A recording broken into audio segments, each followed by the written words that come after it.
Students, இப்போ நம்ம பார்க்க போகிற டாபிக் வந்து maintenance of personal and public hygiene.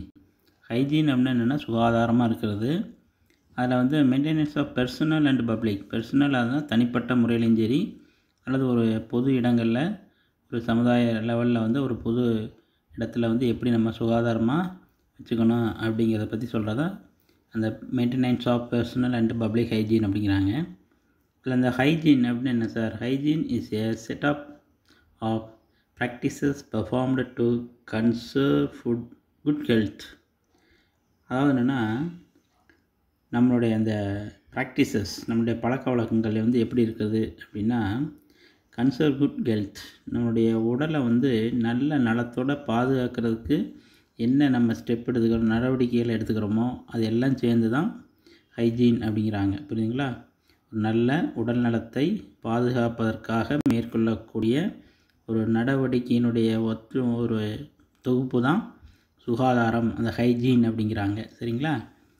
அந்த according to the world health organisation, அதாவது ஹைஜீன்னா என்ன அப்படிங்கிறது வேர்ல்டு ஹெல்த் ஆர்கனைசேஷன் படி என்ன சொல்கிறாங்க அப்படின்னா, conditions and practices that help to maintain health and prevent the spread of disease.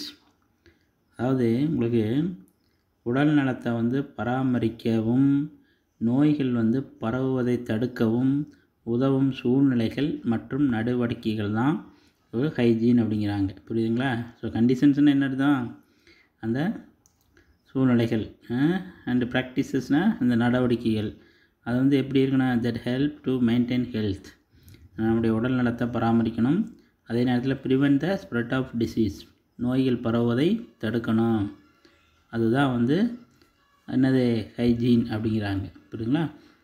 அப்புறம் பர்சனல் ஹைஜீன்னா என்ன சார்? இப்போ ஹைஜீன்னா சொல்லியாச்சு. இப்போ பர்சனல் ஹைஜீன் அப்படிங்கிறது உங்களுக்கு ஆல்ரெடி நான் சொல்லியிருக்கேன். பர்சனல் ஹைஜீன்ங்கிறது it refers to the maintaining one's body clean. ஒருத்தர் வந்து தன்னுடைய உடலை வந்து நல்லா சுத்தமாக வச்சுக்கிறது. எப்படி சார் சுத்தமாக வச்சுக்கிறது? பாத்திங், குளிக்கணும், வாஷிங் ஹேண்ட்ஸ், கைகளை வந்து நல்லா கழுவணும், அப்புறம் வந்து ட்ரிம்மிங் ஃபிங்கர் நெயில்ஸ், அதாவது நகங்களை வந்து வளர விடாமல் என்ன செய்யணும், அப்பப்போ கட் பண்ணிக்கணும், நகத்தை கட் பண்ணணும். வியரிங் க்ளீன் க்ளோத்ஸ், ஆடைகள் வந்து சுத்தமான ஆடைகளை நம்ம அணியணும், துணிகளெல்லாம் துவைச்சி போடணும். அப்புறம் and also includes attention to keeping surfaces in the home and work place. அதாவது நம்ம இருக்கக்கூடிய இடமா இருக்கட்டும், வீடாக இருக்கட்டும், இல்லை நம்ம வேலை பார்க்குற இடமா இருக்கட்டும், நம்ம அந்த ஃப்ளோர் இருக்குது பார்த்திங்களா, தரை, அந்த தரை எப்படி இருக்கணுமா, சுத்தமாக இருந்துக்கணும். புரியுதுங்களா? அந்த தரையில் வந்து சுத்தமாக நீட்டாக இருக்கணும், இன்க்ளூடிங் டாய்லெட்ஸ். ஸோ நம்ம வீட்டில் இருக்கக்கூடிய டாய்லெட்டாக இருக்கட்டும், நம்ம வேலை பார்க்குற இடத்துல ஒரு பொது கழிவுறையாக இருக்கட்டும், இந்த பாத்ரூமாக இருக்கட்டும், பாத்ரூம் ஃபெசிலிட்டிஸ் இதெல்லாம் க்ளீனாக இருக்கணும், அண்டு பேத்தஜன் ஃப்ரீ. அதெல்லாம் என்னென்ன அந்த மைக்ரோ ஆர்கானிசம்ஸ் இன்ஃபெக்ஷன், அந்த மைக்ரோ ஆர்கானிசம்ஸ் வந்து இல்லாமல் இருக்கிறது தான் பர்சனல் ஹைஜீன் அப்படிங்கிறாங்க. அப்புறம் பப்ளிக் பிளேசஸ் இப்போ எடுத்துக்கிட்டோம்னா, அவர் public places teem with infection, contamination and germs. அதாவது நம்மளுடைய பொது இடங்களில் வந்து பார்த்திங்கன்னா அதிகமாக வந்து இந்த தொற்று, அசுத்தம் மற்றும் கிருமிகள் வந்து காணப்படும். பார்த்துருப்பீங்க. பொதுவான பப்ளிக் இடத்துலலாம் பார்த்திங்கன்னா அவ்வளோவா யார் என்ன பண்ண மாட்டாங்க, கண்டுக்க மாட்டாங்க. ஸோ அதான் அவர் public places team with infection. Infection என்னது, தொற்றுகள் அதிகமாக இருக்கும். அங்கே வந்து கண்டாமினேஷன், அசுத்தங்கள் அதிகமாக இருக்கும். அப்புறம் ஜேர்ம்ஸ், அந்த மைக்ரோ ஆர்கானிசம் கிருமிகள்லாம் அங்கே அதிகமாக இருக்கும் பொது இடங்களில். It seems that every surface we touch and the air we breathe are with pollutants and microbes. So அந்த மாதிரி இடங்களுக்கு நம்ம போகிறப்ப என்னாகும், நம்ம என்ன செய்கிறோம், கண்ட இடத்துல நம்ம கை வைப்போம். புரியுதுங்களா? அந்த எவரி சர்ஃபேஸ் வி டச், கை வைக்கிறது. இப்போ பஸ் ஸ்டாண்டு போகிறோம்னா பஸ் ஸ்டாண்டில் பஸ்ஸில் கம்பியை பிடிக்கிறோம், படியில் வந்து கம்பியை பிடிச்சி ஏறுறோம், சீட்டில் உட்காரப்ப கை வைக்கிறோம், அந்த மாதிரி. அதேமாரி அந்த ஒரு பப்ளிக் பிளேஸில் வந்து என்னது, அங்கே பொல்யூட்டன்ட் ஏர் இருக்கும், அதை நம்ம இன்ஹேல் பண்ணுறோம், ப்ரீத் பண்ணுறோம். அந்த பொல்யூட்டன்ஸ் உள்ள போகலாம், மைக்ரோப்ஸ் வந்து அங்கே இருக்கலாம். ஸோ அந்த மாதிரி இருக்கக்கூடிய ஒரு கண்டிஷன்ஸ் அங்கே இருக்கும். It is not just the public places that are unclean, but we might be amazed at the number of people who do not wash their hands before taking food, after visiting the restroom, or who sneeze without covering their faces. புரியுங்களா? என்ன சொல்கிறாங்க இதில்? அதாவது நாம் சுவாசிக்கக்கூடிய இதில் வந்து பார்த்திங்கன்னா, அதாவது பொது இடங்கள் பார்த்திங்கன்னு வச்சுங்க, ஒன்று it is not just the public places that are unclean, பொது இடங்கள் வந்து சுத்தமாக இல்லை, அது மட்டும் இல்லை, but we might be amazed, நம்ம பார்க்குறோம் பாருங்கள், அந்த பொது இடங்களை வந்து நம்மளே கண்ணால் பார்க்குறோம். என்ன பார்க்குறோம்? We might be amazed at the number of people, நிறைய மக்கள் வந்து பார்த்திங்கன்னா who do not wash their hands before taking food, சாப்பிட்றதுக்கு முன்னாடி கை கழுவுறதில்ல. புரியுதுங்களா? பொது இடங்கள் மட்டும் இல்லாமல் என்னது, நிறைய பேர் என்ன பண்ணுறாங்க, சாப்பிட்றதுக்கு முன்னாடி கை கழுவணும், கை கழுவ மாட்டாங்க. After visiting the rest room, அதேமாரி நம்ம கழிவறைக்கு போயிட்டு வந்த முன்னாடி கையை கழுவுறதில்ல. who sneeze without covering their faces, தும்மல் வர்றப்போ என்ன பண்ணுறாங்க, ஓப்பனாகவே கையை மறைச்சி தும்மாமல் அப்படியே ஓப்பனாகவே தும்முறது. அப்போ தும்முனா என்னாகும், அந்த ஸ்னீசிங், அந்த மூக்கில் இருக்கக்கூடிய சளி, அதில் வரக்கூடிய மைக்ரோ ஆர்கானிசம் என்னாகும், அப்படியே ஸ்ப்ரெட் அவுட் ஆகும். புரியுதுங்களா? ஸோ இதெல்லாம் பார்த்தா நமக்கு ஒரு அமேசிங்காக இருக்குது, ஒரு வியப்படைகிற மாதிரி தான் நமக்கு இருக்குது அப்படின்னு சொல்கிறாங்க. மெனி இன்ஃபெக்ஷியஸ் டிசீஸ், நிறைய வந்து இன்ஃபெக்ஷியஸ் டிசீஸ் இருக்குது. அதில் வந்து பார்த்திங்கன்னா டைஃபாய்டு, அமீபியாசிஸ் அண்ட் எஸ்காரியாசிஸ், இப்போ எல்லாம் முன்னாடி பார்த்தோம் பார்த்திங்களா. டைஃபாய்டுங்கிறது ஃபீவர், அமீபியாசிஸ் பார்த்தோம், எஸ்காரியாசிஸ் பார்த்தோம். ஸோ இதெல்லாமே பார்த்திங்கன்னா transmitted through contaminated food and water. So இதெல்லாம் எது மூலமாக தான் போகிறது, கண்டாமினேட்டட் ஃபுட்டு, கெட்டுப்போன உணவு, வாட்டர் மூலமாக தான் ஸ்ப்ரெட் அவுட் ஆகுது. புரியுதுங்களா? தென் advancement in science and technology provide effective controlling measures for many infectious and non-infectious disease. இப்போ வந்து பார்த்திங்கன்னா இந்த இன்ஃபெக்ஷியஸ் டிசீஸ்னால் என்ன அர்த்தம், பரவக்கூடிய நோய். புரியுங்களா? கம்யூனிகபிள் டிசீஸ் அப்படிம்பாங்க. நான் இன்ஃபெக்ஷியஸ்னால் நான் கம்யூனிகபிள், அது வந்து பரவாத நோய். அப்போ பரவக்கூடிய நோயாக இருக்கட்டும், பரவாத நோயாக இருக்கட்டும், இதில் வந்து பார்த்திங்கன்னா சில சயின்ஸினுடைய டெவலப்மெண்ட், அவனுடைய டெக்னாலஜி மூலமாக என்ன பண்ணுறாங்க, அதை கண்ட்ரோல் பண்ணுறதுக்கு நிறைய மெத்தட்ஸ், டெக்னாலஜி வந்து வந்திருக்குது இப்போ அப்படின்னு சொல்கிறாங்க. ஸோ அதில் என்ன அப்படிங்கிறத பார்ப்போம். இப்போ த யூஸ் ஆஃப் வேக்சின்ஸ், அதில் வந்து ஒன்று என்னென்னா மெயினாக வந்து தடுப்பூசி and adapted immunization programs have helped to eradicate small pox in India. For example, நம்ம இந்த ஸ்மால் பாக்ஸை வந்து நம்ம என்ன பண்ணிட்டோம், கம்ப்ளீட்டாக இல்லாமல் பண்ணிட்டோம். அதுக்கு என்னென்னா நம்மளுடைய சயின்ஸினுடைய டெக்னாலஜி, அதனுடைய டெவலப்மெண்ட். அதாவது மைக்ரோ ஆர்கானிசம் வந்து நம்ம உடம்பை அட்டாக் பண்ணி அப்புறம் ட்ரீட்மெண்ட் எடுக்கிறதுக்கு பதிலாக முன்னாடியே வேக்சின், தடுப்பூசி. வேக்சின் என்னது, தடுப்பூசி முன்னாடி நம்ம என்ன பண்ணிக்கிறோம், போட்டு நம்ம உடம்புல ஒரு நோய் எதிர்ப்பு சக்தியை கொண்டாந்துக்கிறோம். அடாப்டட் இம்யூனைசேஷன் என்ன அர்த்தம், நோய் எதிர்ப்பு சக்தி. அந்த நோய் எதிர்ப்பு சக்தி என்ன பண்ணிக்கிறாங்க, கொண்டு வந்துட்டா. ஸோ அது மூலமாக என்ன பண்ணிக்கிறாங்க, நம்ம எராடிகேட் ஸ்மால் பாக்ஸ். நம்ம இந்தியாவில் வந்து அந்த ஸ்மால் பாக்ஸ், பெரியம்மை நோயே இல்லாமல் ஒழிச்சாச்சு அப்படிங்கிறாங்க. அது மட்டும் இல்லை, moreover a large number of infectious disease. இது மட்டும் இல்லாமல் போலியோ, இளம்பிள்ளை வாதம் கேள்விப்பட்டிருப்பீங்க, போலியோ, டிப்தீரியா, நிமோனியா, அப்புறம் வந்து பார்த்திங்கன்னா டெட்டானஸ், இதெல்லாம் வந்து பார்த்திங்கன்னா controlled by the use of vaccine. தடுப்பூசி மூலமாக இதையும் என்ன பண்ணுறோம், நம்ம கண்ட்ரோல் பண்ணுறோம் by creating awareness among the people. இப்போ மக்கள்கிட்ட நம்ம என்ன பண்ணுறோம், அதனுடைய அவேர்னஸ் எடுத்து சொல்லி, ஸோ அந்த இருக்கிற தடுப்பூசி போட்டு வர நோய்கள் வரவிடாமல் நம்மளுடைய பாடி வந்து ஹெல்த்தியாக வச்சுக்கிறோம். புரியுதுங்களா? ஸோ திஸ் இஸ் என்ன சொல்கிறாங்க, இதை maintenance of personal and public hygiene. Understand? புரியுதுங்களா? சரி, அடுத்து வரக்கூடிய டாபிக் வந்து பார்த்திங்கன்னா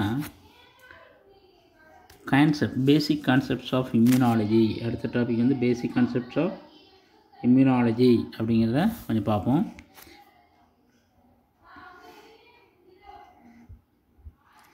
பேசிக் கான்செப்ட்ஸ் ஆஃப் இம்யூனாலஜி அப்படிங்கிறதுல என்ன சொல்லியிருக்காங்கள பார்ப்போம். இப்போ இம்யூனாலஜி அப்படின்னு என்ன சார்? இது ஒரு ஸ்டடி. LOGYன்னு வந்துட்டாலே அது ஒரு ஸ்டடி. ஸோ இம்யூனாலஜி அப்படிங்கிறது the study of immune system, நம்மளுடைய நோய் தடைக்காப்பு மண்டலத்தை பற்றி படிக்கிறது. இம்யூன் சிஸ்டம்னு என்ன அர்த்தம்? ஒவ்வொருத்தருக்கும் வந்து பார்த்திங்கன்னா உடம்புல வந்து ஒரு நோய் எதிர்ப்பு சக்தி, ஒரு சிஸ்டம் வந்து நம்மகிட்ட பாடியில் வந்து ரன் ஆகிட்டுருக்கும். ஸோ அதுதான் இம்யூன் சிஸ்டம். ஸோ அதை பற்றி படிக்கிறது தான் immunology. So the system protects an individual from various infective agents. So இந்த இம்யூன் சிஸ்டம்ங்கிறது நம்ம பாடியில் என்ன வேலை செய்யுதுன்னா, protects an individual from various infective agents. நம்ம வந்து ஒவ்வொருத்தரையும் வந்து எதுலேருந்து பாதுகாக்குது? வேரியஸ் இன்ஃபெக்டிவ் ஏஜென்ட்ஸ், நோயை உண்டாக்கக்கூடிய சில காரணிகள், ஏஜென்ட்ஸ், அதிலேருந்து நம்மளே காப்பாற்றுது இந்த இம்யூன் சிஸ்டம். புரியுதுங்களா? So it refers to all the mechanisms. இப்போ இம்யூன் சிஸ்டம்னு என்ன அதை சொல்கிறாங்க. It refers to all the mechanisms used by the body for protection from environmental agents that are foreign to the body. அதாவது நம்ம உடம்புக்கு வெளியிலேருந்து வரக்கூடியது எல்லாமே என்னது? Foreign bodies. ஃபாரின்னு அதுக்காக நீங்கள் ஃபாரின்னா வெளிநாடுன்னு நினச்சிக்க வேணாம். நம்ம உடம்புக்கு வெளியில் இருக்கக்கூடிய ஏஜென்ட்ஸ், என்விரான்மெண்டல் ஏஜென்ட்ஸ், புரியுதுங்களா? அது லிவிங்காக இருக்கட்டும், நான் லிவிங்காக இருக்கட்டும், அதில் வந்து நம்ம பாடிக்குள்ளே வந்து நம்ம பாடியை வந்து எந்த டிஸ்டர்பன்ஸ் பண்ணாமல் நம்ம பாடியை ப்ரொடெக்ஷன் பண்ணக்கூடிய நம்ம பாடியில் இருக்கக்கூடிய ஒரு மெக்கானிசம் அப்படிங்கிறது அதுதான் வந்து இம்யூன் சிஸ்டம். புரியுதுங்களா? சரி, when the immune system does not function, sir அந்த இம்யூன் சிஸ்டம் வேலை செய்யலைன்னா என்ன sir? when the immune system does not function efficiently in an individual, ஒருத்தருக்கு அந்த இம்யூன் சிஸ்டம் சரியாக ஃபங்க்ஷன் ஆகலை அப்படின்னா என்ன? it leads to infection causing disease. இது என்னாகும்? இந்த நோய் உண்டாக்கக்கூடிய அந்த causing disease ஈஸியாக வந்து என்னது? நோய்கள் வர்றதுக்குரிய ஈஸியாக ஒரு வழி வகுத்து அது நம்ம உடம்பு ஈஸியாக நோய்க்கு உட்பட்டுரும் அப்படிங்கிறாங்க. The overall ability of body to fight against the disease causing pathogen is called immunity. இப்போ நோய் தடைக்காப்பு, இம்யூனிட்டினா நோய் தடைக்காப்பு அப்படின்னா அதுக்கு என்ன சொல்கிறாங்கன்னா ஒரு டெஃபினேஷன். இதை வந்து நோட் பண்ணிங்க, 2 மார்க் 3 மார்க்கில் கேட்கலாம். What is mean by immunity? Define immunity அப்படின்னு கேட்டால், the overall ability of the body fight against the disease causing pathogens. அதாவது நோயை உண்டாக்கக்கூடிய அந்த கிருமிகளுக்கு எதிராக நம்ம பாடி வந்து அதுக்கு சண்டை போடுறது பார்த்திங்களா, எதிர்த்து அதை வந்து கண்ட்ரோல் பண்ணுது பார்த்திங்களா, அந்த நோயை உண்டாக்கக்கூடிய கிருமிகளை. ஸோ அதுதான் வந்து இம்யூனிட்டி, நோய் தடைக்காப்பு அப்படிங்கிறாங்க. புரியுதுங்களா? நோயை உண்டாக்கக்கூடிய அந்த பேத்தஜன் என்னது? நோயை உண்டாக்கக்கூடிய கிருமிகளை தான் பேத்தஜன் அப்படிங்கிறாங்க. அதுக்கு எதிராக வந்து நம்ம உடல் வந்து மொத்தமாக செயல்திறனே என்னது? இம்யூனிட்டி அப்படிங்கிறாங்க. It is also called disease resistance. இதுக்கு இன்னொரு பேர் என்ன சொல்லலாம்? டிசீஸ் ரெசிஸ்டன்ஸ் சொல்லலாம், நோய் எதிர்ப்பு அப்படின்னு சொல்லலாம். And lack of immunity is known as susceptibility. அந்த இம்யூனிட்டி இல்லை, குறைஞ்சி போச்சு அப்படின்னா அதுக்கு என்ன சொல்லுவாங்க? எளிதில் இலக்காகும் தன்மை. தமிழில் வந்து சசப்டிட்டின்னா என்ன அர்த்தம்? எளிதில் இலக்காகும் தன்மை. அதாவது என்னென்னா இன்னொரு கிருமி வந்து ஈஸியாக நம்ம உடம்புல அட்டாக் பண்ணிக்கலாம், அதுதான். So immunity is highly specific. அதேமாரி நம்ம பாடியில் கூடிய அந்த இம்யூன் சிஸ்டம் வந்து ஹைலி ஸ்பெசிஃபிக், அதாவது இலக்குத்திறன் உடையது அப்படிம்பாங்க. இலக்குத்திறன்னா ஒவ்வொரு மைக்ரோ ஆர்கானிஸையும் என்ன செய்யும், நம்ம பாடியில் கூடிய ஒவ்வொரு சிஸ்டம் வந்து அதுக்கு அகெயின்ஸ்டாக வந்து என்ன நம்ம ஃபைட் பண்ணுது அப்படிங்கிறாங்க. சரி, இப்போ நார்மலாக வந்து பார்த்திங்கன்னா, normally many of the responses of the immune system initiate the destruction and elimination of invading organisms and any toxic molecules produced by them. அதாவது நார்மலாக வந்து பார்த்திங்கன்னா many of the responses of the immune system, அதாவது நமது உடலில் வந்து பார்த்திங்கன்னா நுழையக்கூடிய நுண் கிருமிகள் இருக்குது பார்த்திங்களா, அதை அழிக்கிறது. டெஸ்ட்ரக்ஷன், அழிக்கிறதுனா என்ன? அதை அழிக்கிறது. இந்த மைக்ரோ ஆர்கன்ஸை டெஸ்ட்ரக்ஷன் என்ன தான் அழிக்கிறது. அண்டு அது உண்டாக்கக்கூடிய அந்த அந்த டாக்ஸிக் மாலிகுல்ஸ், ஸோ அதை வந்து என்னது எலிமினேஷன் பண்ணுறது, அதை வெளியேற்றுறது. புரியுதுங்களா? ஒன்று அந்த நுண்கிருமிகளை அழிக்கிறது அல்லது அதை வெளியேற்றுறது. புரியுதுங்களா? எலிமினேஷன் என்னது வெளியேற்றுறது அல்லது டிஸ்ட்ரக்ஷனை அழிக்கிறது. இல்லை அப்படின்னா ஸோ இந்த டாக்ஸிக் மாலிகுல்ஸ், புரியுதுங்களா, அந்த ஒன்று கிருமிகளே அல்லது அதை உண்டாக்கக்கூடிய அந்த டாக்ஸிக் சப்ஸ்டன்ஸ் அதை என்ன பண்ணிடுறது, செயலளிக்கிறது. புரியுதா? இந்த வேலையை வந்து நம்ம பாடி என்ன ஒன்று தான் செய்கிறது, இந்த இம்யூன் சிஸ்டம் அந்த வேலையை செய்யுது அப்படிங்கிறாங்க. புரியுதுங்களா? இது இம்யூன் சிஸ்டத்தில் வரக்கூடியது. Then these immune reactions are destructive in nature and are made in response only to molecules that are foreign to the host and not to those of host itself. அது ரொம்ப இம்பார்ட்டன்ட். இப்போ சொல்கிறது வந்து ரொம்ப important. இந்த immune reaction இருக்குது பார்த்திங்களா, நம்மளுடைய உடம்புல கூடிய அந்த நோய் எதிர்ப்பு சக்தியினுடைய ரியாக்ஷன்ஸ், அந்த வினைகள் வந்து பார்த்திங்கன்னா ஆர் டெஸ்ட்ரக்டிவ் நேச்சர். டெஸ்ட்ரக்டிவ் நேச்சர்னால் அதாவது அழிவு வினை. அது வந்து ஒரு அழிவு வினை. அது அழிவு வினைன்னா அந்த ஒன்று அழிக்குதுன்னு அர்த்தம். அதனுடைய நேச்சரை வந்து நேச்சர் என்னது, ஒன்று அழிக்குது. Are made in response only molecules that are foreign to the host. எதை அழிக்கும், எந்த மாலிகுல்ஸை மட்டும்தான் அது அழிக்கும், அந்த கோஸ்ட்டுக்கு வெளியிலேருந்து உள்ளே வரக்கூடிய ஃபாரின் பாடிஸ். அந்த ஃபாரின் பாடிஸ்னு என்ன அர்த்தம், மைக்ரோ ஆர்கானிசம்ஸ், அதை மட்டும்தான் அழிக்கும். Not to those of host. அந்த இம்யூன் சிஸ்டம், நம்ம பாடியில் கூடிய இம்யூன் சிஸ்டம் அதனுடைய பாடிக்கு எந்த விதமான சைடு எஃபெக்டோ அல்லது டிஸ்டர்பன்ஸோ பண்ணாது. அதுதான் இதை சொல்கிறாங்க. புரியுதா? This ability to distinguish foreign molecules from self is another fundamental feature of the immune system. So இந்த இம்யூன் சிஸ்டத்தினுடைய இன்னொரு ஸ்பெஷல் கேரக்டர் என்னென்னா, ஒரு ஸ்பெஷல் ஃபீச்சர், ஃபண்டமெண்டல் ஃபீச்சர் அப்படின்னா the ability of distinguish foreign molecules. வெளியிலேருந்து நம்ம உடம்புக்குள்ளே வரக்கூடிய ஃபாரின் பாடியையும் அதேமாதிரி நம்மளுடைய செல்ஃப், நம்மளுடைய உடம்புல இருக்கக்கூடிய மாலிகுல்ஸ் என்னவோ அதை வந்து டிஃப்ரென்ஷியேட் பண்ணி பார்க்கக்கூடிய அதுக்கு ஒரு பவர் இருக்குது, எபிலிட்டி இருக்குது அப்படிங்கிறாங்க. புரியுதுங்களா? நம்ம இம்யூன் சிஸ்டம் பார்க்கும், ஓ இது வெளியிலேருந்து வந்தால், அப்போ அதை அடிக்கணும் அப்படிங்கிறாங்க. ஒன்றும் இல்லை, நம்ம இருக்கக்கூடிய ஒரு தெருவில் வந்து ஒரு நாய் இருக்குது. அந்த நாய்க்கு வந்து தெரியும் நம்மளும் மனுஷன்தான், ஒரு புதுசாக வந்து வெளியிலேருந்து ஒரு ஆளை நம்ம அந்த தெருவுக்குள்ளே வர்றேன், அவனும் மனுஷன்தான். ஆனால் அந்த நாய் என்ன பண்ணுது, நம்மளே வந்து என்ன பண்ணாது, கடிக்காது, எந்த டிஸ்டர்ப் பண்ணாமல் புதுசாக வரக்கூடிய ஆளை வந்து என்ன பண்ணுது, அடையாளம் கண்டு கடிக்க போகுது அல்லது என்ன செய்யுது, குலைக்குது. அது மாதிரி தான் நம்ம உடம்புல கூடிய இம்யூன் சிஸ்டம், நம்ம பாடியில் கூடிய எல்லா பார்ட்ஸும் அதுக்கு தெரியும். ஸோ அதை எந்த டிஸ்டர்பன்ஸ் பண்ணாமல் வெளியிலேருந்து வர்றது அடையாளம் கண்டு அதை கரெக்டாக டெஸ்ட்ராய் பண்ணும் அப்படிங்கிறாங்க. However, occasionally it fails to make its distinction. பாருங்கள், இங்கே தான் அடுத்த பாயிண்ட் வருது பாருங்கள். இருந்தாலும் சில நேரங்களில் ஃபெயிலியர் ஆயிடுது. சில நேரத்தில் அந்த இம்யூன் சிஸ்டம் என்ன ஆயிடுதா, டிஸ்டிங்ஷன் தெரியாமல், அதாவது fails to make its distinction, அதை டிஃப்ரென்ஷியேட் பார்க்க முடியாமல் போயிடுது. சில நேரத்தில் நாய்க்கு வெறிநாய் ஆயிடுச்சு. நல்ல நாயாக இருந்தால் பிரச்சனை இல்லை, அது வெறிநாயாக மாறிடுச்சுன்னா அதுக்கு அடையாளம் தெரியுமா, இது நம்ம ஊர், நம்ம தெருவுக்காரன் வெளியூர்லேருந்து வர்றேன்னு தெரியுமா? அது மாதிரி தான் அவன் இம்யூன் சிஸ்டம் சில நேரத்தில் ஃபெயிலியர் ஆகிடுச்சுன்னு வச்சுக்கோங்க, அது உள்ளே இருக்கிற ஆளா இல்லை வெளியிலேருந்து வந்த ஆளாங்கிறதெல்லாம் தெரியாததுக்கு அது என்ன பண்ணிடுமா, ரியாக்ட் பண்ணிடுமா destructively against the host own molecules.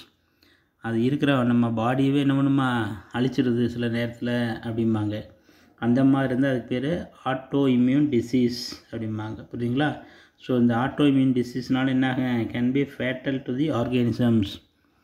அந்த ஆர்கானிசத்துக்கு இறப்பு, உயிரை இறந்து போகிறது கூட வாய்ப்பு இருக்குது அப்படின்னு சொல்கிறாங்க. புரியுதுங்களா? ஸோ இந்த மாதிரி இம்யூனிட்டி இருக்குது. ஸோ அந்த இம்யூனிட்டியில் வந்து பார்த்திங்கன்னா உங்களுக்கு அதில் 2 டைப் இருக்குது. ஒன்று வந்து இன்னேட் இம்யூனிட்டி, அடாப்டிவ் இம்யூனிட்டி அப்படிம்பாங்க. அது உங்களுக்கு அடுத்த வீடியோவில் வந்து கிளாஸிஃபிகேஷன் இதை பற்றி எல்லாமே சொல்கிறேன். இந்த டைப்ஸ் எல்லாம் சொல்கிறேன் இம்யூன் சிஸ்டத்தில். புரியுதுங்களா? அப்புறம் இந்த ஒன்று மட்டும் சொல்லிடுறேன். Almost all the macro molecules, இப்போ என்னென்ன macro molecules, protein, polysaccharide, nucleic acid and இதெல்லாம் பார்த்திங்கன்னா உங்களுக்கு மேக்ரோ மாலிகுல்ஸ் இதெல்லாம் பார்த்திங்கன்னா அதாவது they are foreign to recipient organisms. நம்ம பாடிக்கு வெளியிலேருந்து வரக்கூடிய ஃபாரின் மாலிகுல்ஸ், புரியுதுங்களா? ஸோ அது உள்ளே வரப்போ என்னென்னா இன்டியூஸ் இம்யூன் ரெஸ்பான்ஸ். நம்ம உடம்புக்குள்ள வந்தோடனே நம்ம பாடியோட இம்யூன் சிஸ்டத்தை இன்டியூஸ் பண்ணி விட்டுருமா, தூண்டி விட்டுருமா. நான் வெளியிலேருந்து வந்திருக்கேன், முடிஞ்சால் என்னை மோதிப்பார், உன்னை நீ ஜெயிச்சா நான் ஜாகிறேன், இல்லை உன்னை நான் அடித்து போட்டு நான் உடம்பு பூரா நோயை உண்டாக்குவேன் அப்படிங்கிற மாதிரி ஒரு இன்டியூஸ் பண்ணி விட்டுருமா.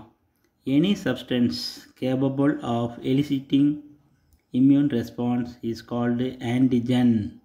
அதாவது எந்த ஒரு சப்ஸ்டன்ஸும் any substance capable of elicitating immune response நம்ம உடம்புல வந்து அந்த இம்யூன் ரெஸ்பான்ஸை தூண்டி விடுதோ, புரியுதுங்களா, அதுதான் ஆன்டிஜன். ஆன்டிஜன் அப்படின்னு ஞாபகம் வச்சுங்க. ஆன்டிஜனுங்கிறது வெளியிலேருந்து வரக்கூடிய ஒரு ஃபாரின் பாடி, புரியுதுங்களா?